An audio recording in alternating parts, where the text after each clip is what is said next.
Ready to take your business online? Start your e-commerce journey today. Beautiful designs, powerful performance, online payment integration and SEO. Simplified e-commerce solutions start from rupees 7,500 only. For more details, contact us. Sushma.online. Contact number 9100444069.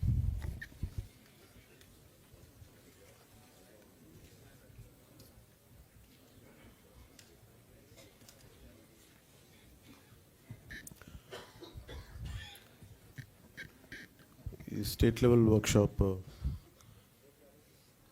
Jal Jeevan mission ఇంప్లిమెంటేషన్కి సంబంధించి ఈ state level వర్క్షాప్కి వచ్చేసిన 26 జిల్లాల నుంచి వచ్చిన superintendent ఇంజనీర్స్కి, executive ఇంజనీర్స్కి, అలాగే ఇక్కడికి వచ్చిన మీడియా సన్నిహితులకి నా హృదయపూర్వక నమస్కారాలు. వేదిక పైన నాతో పాటు ఆసీనులైన శ్రీ శశిభూషణ్ గారు, principal secretary, Panchayati Raj rural development, rural water supply వారికి, శ్రీ కృష్ణతేజ గారికి, commissioner Panchayati Raj and rural development, Sanjeev Reddy గారికి, engineer in chief rural water supply, Venkateswara Rao గారికి, engineer in chief water resources, అలాగే హరిప్రసాద్ గారికి, గౌరవ ఎమ్మెల్సీ, శాసనమండలి సభ్యులకి నా హృదయపూర్వక నమస్కారాలు. ఈ జల్ జీవన్ మిషన్ ఈ రోజున ఒక 2019 ఆగస్టులో ప్రారంభమైంది. 2024కి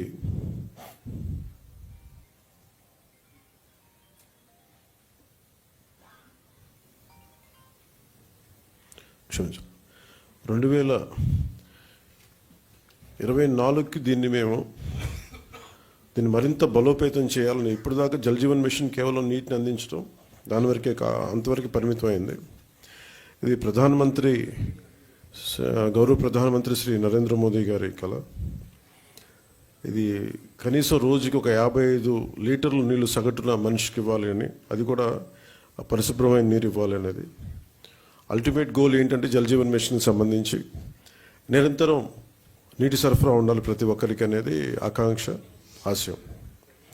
దాంట్లో కనీసం ముందస్తుగా కనీసం 55 లీటర్లు కనీసం ఇవ్వాలి అనేది ఆకాంక్షతోటి స్టార్ట్ అయింది.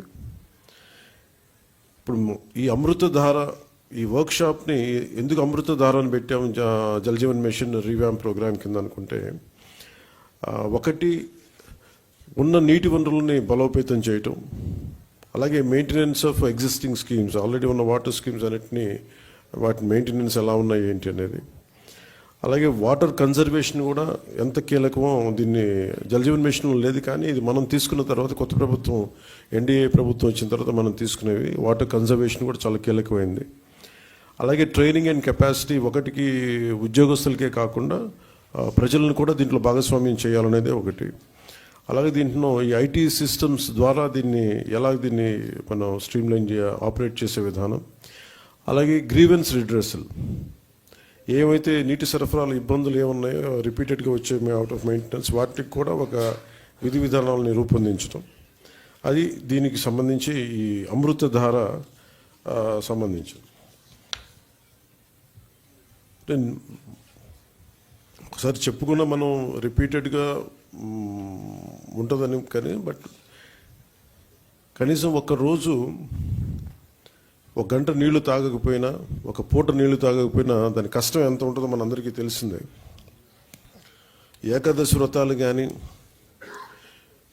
ఏదైనా సరే పొద్దున్నుంచి సాయంత్రం వరకు నీళ్లు తాగకుండా రకరకాల మనం ఈ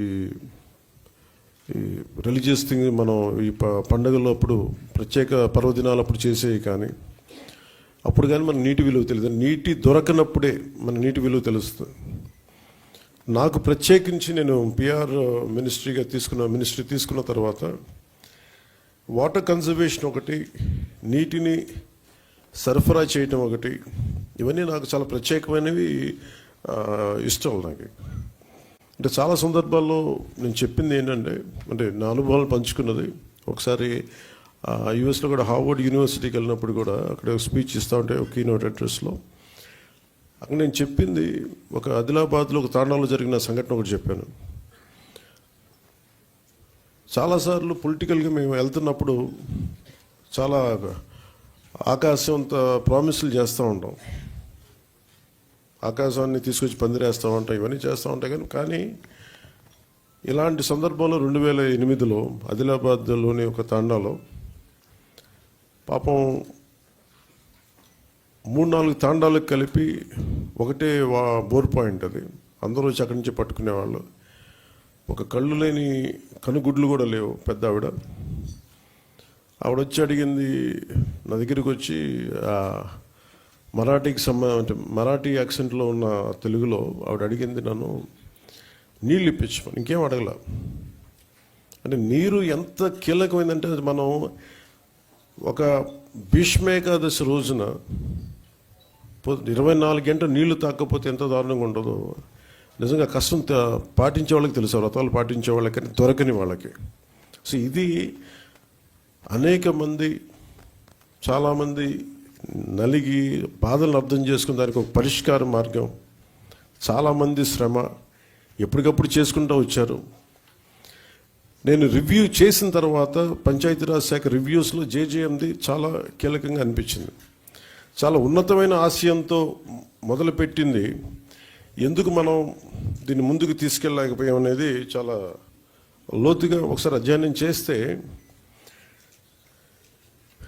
అసలు 2019లో కేరళ మనకి మన కేంద్ర ప్రభుత్వం దీనిని ప్రతి రాష్ట్రాలకి మీకు ఎంతెంత అవసరాలు ఉన్నాయని, మీ నీటి అవసరాలకి ఈ సగటు పర్ క్యాపిటల్ కన్సంప్షన్ ఎంత ఉంటుంది, దానికి ఎంత కావాలి మీకు డబ్బులను అడిగితే, ఉత్తరప్రదేశ్ 1.5 లక్షన్నర కోట్లు అడిగింది, మధ్యప్రదేశ్ 83,000 కోట్లు అడిగింది, గుజరాత్ 32,000 కోట్లు అడిగింది, కేరళ 45,000 కోట్లు అడిగింది. వీటన్నిటిలో కూడా మీరు కేరళని తీసుకుంటే మనకంటే చాలా చాలా చిన్న రాష్ట్రం, మనలో 4వ భాగం ఉంటుందేమో, 3వ భాగం కానీ. అలాంటి కేరళ 45,000 కోట్లు అడిగితే, గత ప్రభుత్వం జల్ జీవన్ మిషన్కి వాళ్ళు అడిగింది 26,000 కోట్లు మాత్రం అడిగారు. మీ ప్రోడక్ట్స్ కానీ సర్వీసెస్ కానీ ఎంత క్వాలిటీగా ఉన్నా మార్కెట్లో దాని గురించి తెలియకపోవడం వల్ల మీరు మీ బిజినెస్ ని లాస్ అవుతున్నారు. కాబట్టి ఇక నుంచి అయినా ప్రమోట్ చేయడం స్టార్ట్ చేయండి. మేము అతి తక్కువ ధరలో సోషల్ మీడియా మరియు యూట్యూబ్ లో ప్రమోషన్ కోసం 1 వీడియో ప్లస్ 1 రీల్ ని వాయిస్ ఓవర్ తో 999 రూపీస్ కి అందిస్తున్నాం. మా కాంటాక్ట్ నెంబర్ 9100444069. 26,000 కోట్ల, ఇంకా ప్రిసైజ్గా చెప్పాలంటే 26,000 కోట్ల 823 26.8.23 crores 0.94 ఎగ్జాక్ట్గా అడిగింది. కానీ వాళ్ళు మంజూరు చేసింది 4,787.10 కోట్లు.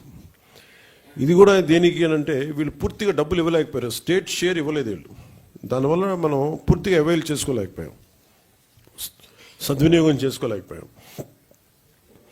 దాంట్లో కూడా మీరు వెళ్ళి చూస్తే బేసిక్గా జల్ జీవన్ మిషన్ మన కేంద్ర ప్రభుత్వం, మనం సిఆర్ పాటిల్ గారి దగ్గరికి వెళ్ళి నేను మాట్లాడితే వాళ్ళందరూ అడిగిందంటే, మీ గత ప్రభుత్వం మీరు చేసినవన్నీ చాలా అబ్సర్డ్గా ఉన్నాయి, మేము అడిగింది ఏంటంటే పర్మనెంట్, అంటే ఒక సస్టైనబుల్ వాటర్ సోర్స్ నుంచి రావాలి. అంటే బేసిక్గా వాళ్ళు అడుగుతుంది ఏంటంటే, మీకు రిజర్వాయర్ నుంచి నీళ్లు తీసుకుంటేనే ఇది ఇస్తుంది, మీరు పైప్ లైన్కి మేము ఇవ్వం, మీరు రిజర్వాయర్ నుంచి తీసుకొని మీరు అది ప్రజలకు ఇవ్వాలి, అంతేగాని గ్రౌండ్ వాటర్ నుంచి కాదు ఇదని చెప్తే. కానీ గత ప్రభుత్వం చేసిందంతా ఏంటంటే, మన అడిగిన పర్పస్ ఏంటంటే, కేంద్ర ప్రభుత్వం ప్రాజెక్ట్ ఇది రిజర్వాయర్ నుంచే తీసుకోమని చెప్పింది. కానీ గత ప్రభుత్వం ఈ 4,000 కోట్లకు కూడా, ఎందుకంటే మనం కొత్త ప్రభుత్వం వచ్చాక దాదాపు 700 కోట్లు మనం తీసుకున్నాం, మనం చేసిన మనం తీసుకున్నది. ఇప్పుడు జల్ జీవన్ మిషన్ కింద వాళ్ళు అడిగింది ఏంటంటే, మనకున్న దాదాపు 38 మేజర్ సస్టైనబుల్ సోర్స్ రిజర్వాయర్స్ ఉన్నాయి మనకి, వాటికి సంబంధించి 95.44 ట్యాప్ కనెక్షన్స్కి 38 ఈ వాటర్ రిసోర్సెస్ని, సస్టైనబుల్ వాటర్ రిసోర్స్ని తీసుకోమని ప్రతిపాదన ఉంది. కానీ గత ప్రభుత్వం ఏం చేసిందంటే 4,000 కోట్లు కూడా గ్రౌండ్ లెవెల్లో చూస్తే కంప్లీట్గా కేంద్ర ప్రభుత్వం నిబంధనలకు వ్యతిరేకంగా చేశారు. ఏదో ఒకటో రెండో స్కీములు తప్ప మిగతావన్నీ కూడా, అంటే ముందు పైపులు కొనేశారు. ఫస్ట్ ఎక్కడైనా సరే మనం నీటిని ఎక్కడి నుంచి తెచ్చుకుంటాం అనేది గుర్తించడం మానేసి ముందు పైపులు వేసేసారు. అవసరమైతే ఒక బోర్ పాయింట్ తవ్వేశారు. అలా ఇచ్చేస్తే ఇక్కడ మీకు చూపించదలుచుకుంది ఈ ఈ 2 మ్యాప్స్ ఉన్నాయి ఇక్కడ. యాక్చువల్ జల్ జీవన్ మిషన్ తాలూకు ముఖ్య ఉద్దేశం ఇది. 38 సస్టైనబుల్ రిజర్వాయర్స్ నుంచి ఇది దీని మ్యాపింగ్ ఇలా ఉండాలి. ఈ రెడ్ ఎందుకు ఉన్నాయి ఇక్కడ, ఈ రెడ్ ఇవన్నీ ఎందుకు ఉన్నాయి అంటే ఇవన్నీ బోర్ పాయింట్స్తో చేసింది. బోర్ పాయింట్స్ నిరంతర సరఫరా ఉన్నది. ఏదో ఒక 5 నెలలు రావచ్చు, లేదంటే వాటర్ చెరువులు బోర్లు ఎండిపోతే మళ్ళీ ఆగిపోతాయి. సో ఇట్లాగా వీళ్ళు 4,000 కోట్లు ఖర్చు పెట్టినా కానీ వాస్తవానికి అవేవి పనిచేసే పరిస్థితిలో లేవు. సో దిస్ ఇస్ 4,000 కోట్లు దుర్వినియోగం అయిపోయినట్టుగా మనం భావించవచ్చు. సో అందుకని మళ్ళీ తిరిగి కొత్త ప్రభుత్వం వచ్చాక గౌరవ ముఖ్యమంత్రి శ్రీ నారా చంద్రబాబు గారి ఆధ్వర్యంలో, ఆయన నాయకత్వంలో ఆయన మాకు చెప్పిన ప్రమాణాలు కానీ ఆదేశాలు కానీ, మేము ఈ సస్టైనబుల్ వాటర్ సోర్స్ని ఎంత బలోపేతంగా ముందుకు తీసుకెళ్ళాలి, అలాగే ఎలాగ దీన్ని ఈ కన్జర్వేషన్ ఒక దీన్ని భాగం చేయాలి, దీంట్లో వీటన్నిటిలో మేము ముందుకెళ్తాం. మొన్న నేను సిఆర్ పాటిల్ గారి దగ్గరికి కూడా నేను వెళ్ళినప్పుడు కేరళ 45,000 కోట్లు అడిగింది. మేము అడుగుతుంది కనీసం మాకున్న రాష్ట్రానికి మాకున్న పరిధి కనీసం ఒక 70,000 కోట్లు మాకు మంజూరు చేయమని నేను ప్రతిపాదించాం. రాష్ట్ర ప్రభుత్వం తరపు నుంచి ప్రతిపాదిస్తే వాళ్ళు అడిగింది ఏంటంటే, మీరు కంప్లీట్ డీటెయిల్డ్ ప్రాజెక్ట్ రిపోర్ట్ తీసుకొని ఎందుకు మీకు 70,000 కోట్లు ఖర్చు అవుతుంది అది మొత్తం వివరాలు ఇవ్వమంటే మేము ఆ క్రమంలో ఉన్నాం. ఐ థింక్ అది శశిభూషణ్ గారు చెప్పాలి. ఆల్మోస్ట్ ఇప్పుడు మనం వచ్చి జనవరి నెలాఖరికి కంప్లీట్ డిపిఆర్ తీసుకొని జలశక్తి మినిస్టర్ గారికి దీన్ని ప్రతిపాదన పంపిస్తాం. కానీ మేము ఏమనుకున్నామంటే, ఇక్కడున్న టీం కూడా చాలా ఎఫెక్టివ్ టీం, అందరూ తప్పన పడి ఏదో చేద్దాం అనుకున్నది. దాంట్లో భాగంగానే ముందు మేము ఏం చేసామంటే, నేను అడిగింది ఏంటి అంటే, అసలు మనకి ఎంత గత 4,000 కోట్లు ఖర్చు పెట్టామని చెప్తున్నారు, అసలు దీని మీద మీరు నేను ఏ ఊరికి వెళ్ళినా ఎక్కడికి వెళ్ళినా మాకు నీళ్లు రావట్లేదు, పైపులు వేసారు కానీ నీళ్ళు రావట్లేదు అనేది ఏ జిల్లాకి వెళ్ళినా నాకు వచ్చే ఒక కామన్ కంప్లైంట్. సో అందుకని నేను రాగానే అడిగానంటే, ఒకే రోజున తక్కువ రోజుల్లో కానీ అసలు ఎన్ని గృహాలకి వీళ్ళు ఇచ్చారు, ఎన్ని గృహాలకి వీళ్ళు ఈ నీళ్ళు వస్తున్నాయి, ఏ స్థాయిలో వస్తున్నాయి మీరు ఒకసారి చేయమని చెప్తే, చాలా ఒక యుద్ధ ప్రాతిపాదికన దాదాపు ఒక 3-4 వారాలు చేసాం. మేము ఒక రోజులో 2 రోజులు చేద్దాం అనుకున్నా కానీ ఉన్న పరిమితులతోటి చాలా ఒక డీటెయిల్ సర్వే చేస్తే, పల్స్ సర్వే ఒకటి చేస్తే వీళ్ళు చెప్పింది ఏంటంటే, జల్ జీవన్ మిషన్ వాళ్ళు గతంలో ఇచ్చిన ప్రకారం 95.44 లక్షల కుటుంబాలకు గాను మేము వాళ్ళు 70.4 లక్షల గృహాలకి నీటి కుళాలు అందించబడ్డాయి.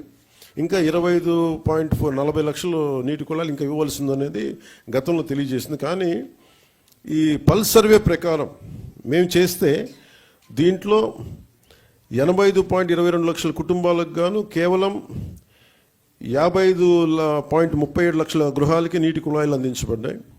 29.85 లక్షల నీటి కుళాయిలకి ఇంకా ఇవ్వవలసి ఉందనేది ఈ డిఫరెన్స్ కూడా మనకి దీనివల్ల బయటకు వచ్చింది. సో దీంట్లో ఎక్కువ జల్ జీవన్ మిషన్ గతంలో తాగునీటి వనరులు ఎక్కువ శ్రేణుల్లో బోర్వెల్స్నే ఉపయోగించడం జరిగింది. కానీ ఇది భవిష్యత్తుకి సుస్థిరమైనవి కావు. ఇది అసలు జల్ జీవన్ మిషన్ యొక్క ముఖ్య ఉద్దేశానికే అసలు సంబంధం లేనిది అది.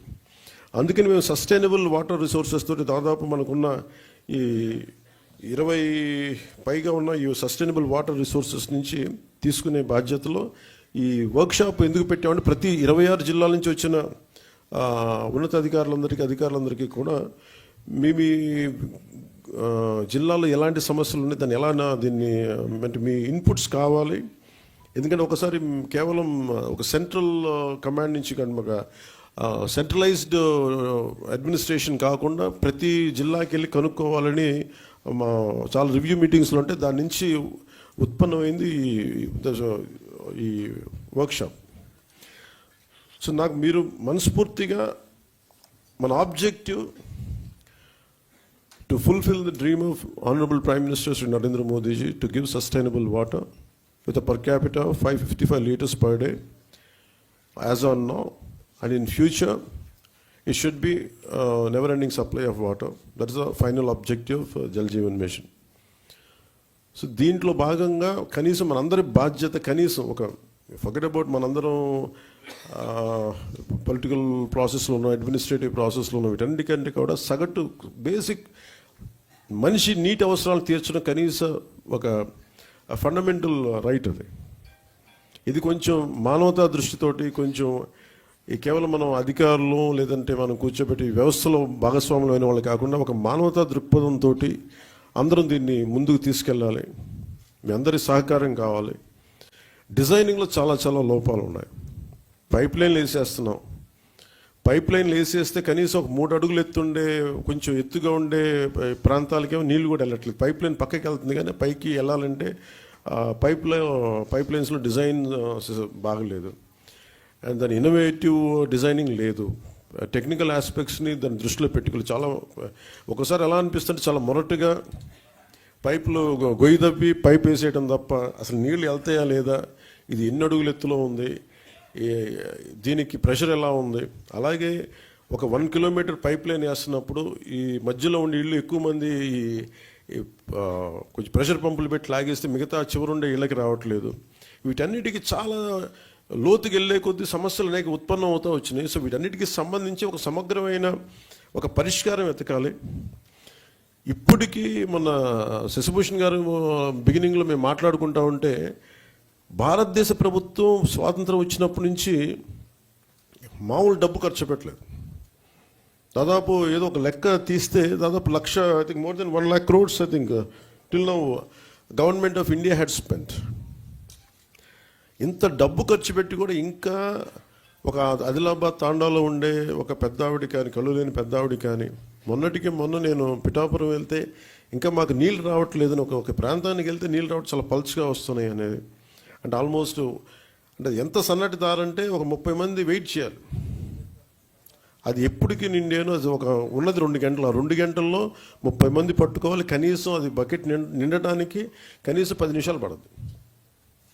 అంటే 55 లీటర్స్ అనేది మనం ఇచ్చినా కానీ ఆ వచ్చే ధార, ఇవన్నీ ఇంజనీరింగ్ ఇష్యూస్, ఇవన్నీ వాటిని కూడా కరెక్ట్ చేయాలి. సో వీటన్నిటిని సమగ్రంగా అన్ని సమస్యల్ని పెట్టుకొని ఎలా చేయాలి దీనికి ముందుకనేది కృష్ణతేజ గారితో, మన ప్రిన్సిపల్ సెక్రటరీ మన శశిభూషణ్ గారితో, సంజీవ్ రెడ్డి గారితో, వీళ్ళందరితో మాట్లాడి ఇది ఒక పరిష్కారం ఎతకాలి. ఎందుకంటే ప్రతిసారి డబ్బు ఖర్చు పెట్టేస్తున్నాం, ఇంటెండెడ్ రిజల్ట్ అయితే రావట్లేదు.